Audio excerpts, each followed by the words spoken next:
Have you ever asked a simple question online or made an innocent observation only to be met with pure venom?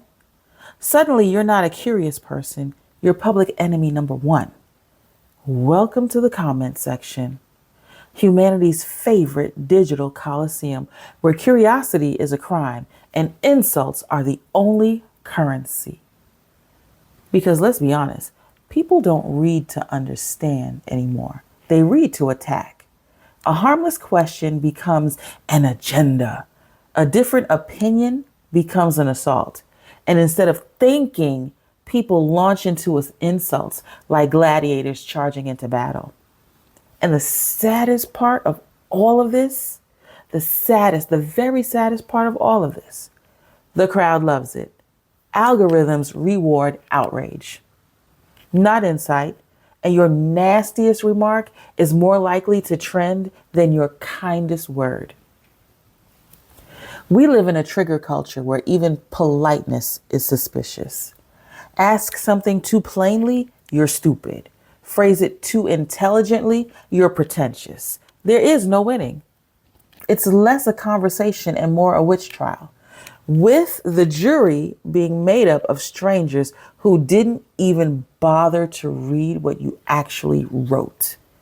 This is the hostile comment economy, where cruelty is a performance, nastiness is rewarded, and empathy is treated like weakness. It mirrors every dystopia we've ever read about, where cruelty is not just a bug in the system, it is the system.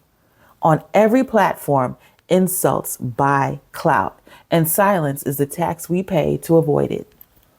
So what does that say about us? What does it really say about us as a collective?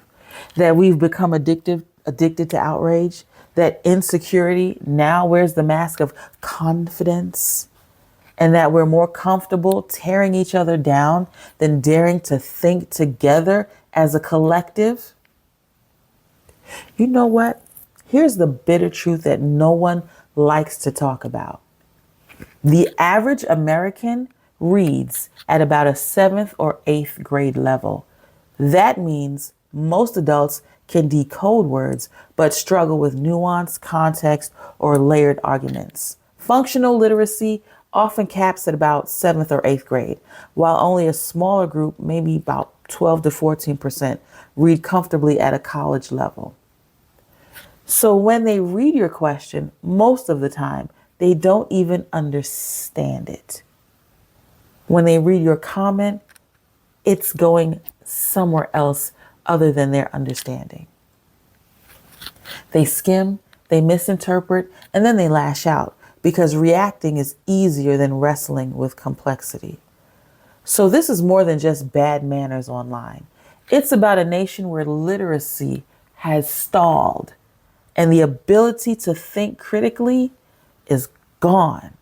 The comment section becomes a mirror of that decay because people don't read to understand. They read to attack, partly because many never developed the tools to do more. And this next generation will only do less. In a way, dystopia isn't just the nastiness of the comments. It's the way we've built a society where comprehension has collapsed. And the insults are the only language left that everybody understands. So what is the sum total of the matter? Not everyone online thinks. Some just react. So how do the ones who do think handle those who don't? Refuse to sink to their level. Meeting insult with insult just fattens the beast. Ignore. Not every comment deserves energy.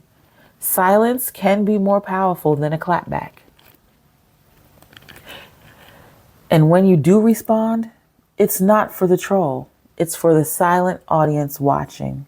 Thoughtfulness becomes its own rebellion. Why do you think Chick-fil-A is so popular? Is it the fried bird? No. A fried bird is a fried bird, but it will always taste better when it's missing a nasty attitude or a flippant comment. If cruelty is the default, then kindness is the resistance. If thoughtlessness is the norm, then to think, to pause, to question, to seek clarity is the radical act. That's how we're surviving this dystopia of the comment section. Not by letting the mob drag us down, but by refusing to play the game. So the next time someone hurls an insult at you when all you did was ask a question, just remember, you're not the villain in their story. They think you are, but you're really not. You're just the one who dared to think in a world that punishes thinking.